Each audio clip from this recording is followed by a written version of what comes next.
In this video, I want to talk about optimizing your drilling tool path so that it takes the shortest distance between holes. To begin with, I'm going to go to the Operations Manager where I have a center drill tool path saved.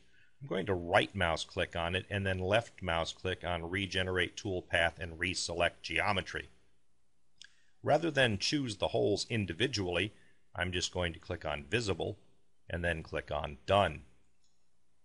Once I click on Done, the tool information appears. As you can see, it's a number 4 center drill, tool number 1. Under cycle control, we're drilling to a diameter rather than a depth. What I'll move to next is sorting control. This is a tab we haven't talked about. Over on the left-hand side, you see the X, Y, and Z position of every hole we're going to drill. In the middle, we have 3 buttons: manual sorting, shortest distance, and orthogonal sorting.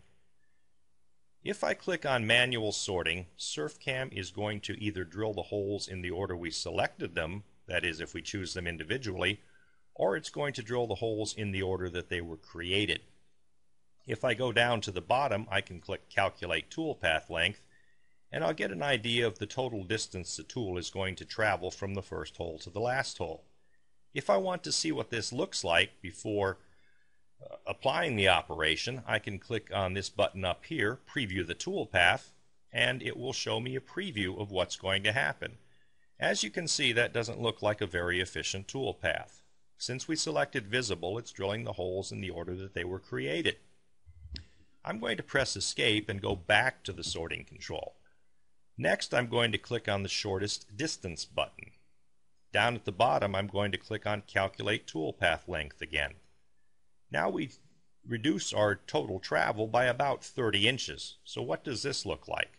We move back up to the Preview Toolpath, and we can see a much more efficient toolpath. We start in the bottom left-hand corner and finish in the bottom right-hand corner.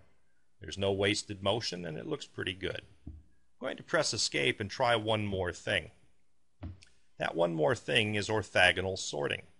If I click on orthogonal sorting, I get bidirectional, use bandwidths, and I can also have access to these arrows here.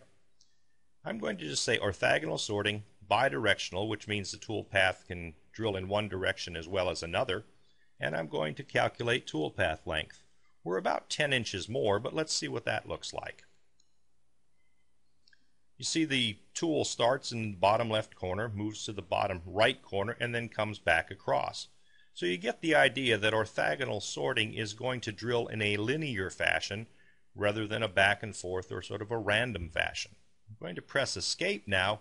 We're going to try another thing. These arrows control the direction that the tool is going to travel. If I click on the vertical arrow as the major direction, and we have a minor direction pointing to the right, and then I preview the toolpath, you can see that the tool starts in the bottom left corner and moves in the y-axis to find the next hole.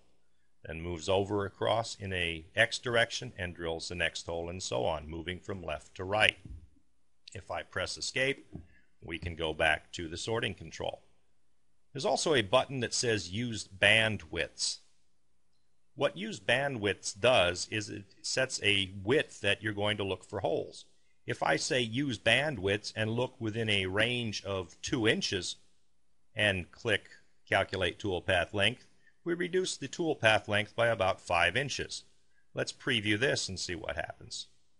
There's our 2 inches right about here, and then another 2 inches here, and then another 2 inches here. So bandwidths will keep your holes drilled within a region rather than looking for holes left or right of that region. Press Escape, and it looks like the most efficient toolpath is probably shortest distance. Now I'm going to click OK, and I'm going to apply the toolpath.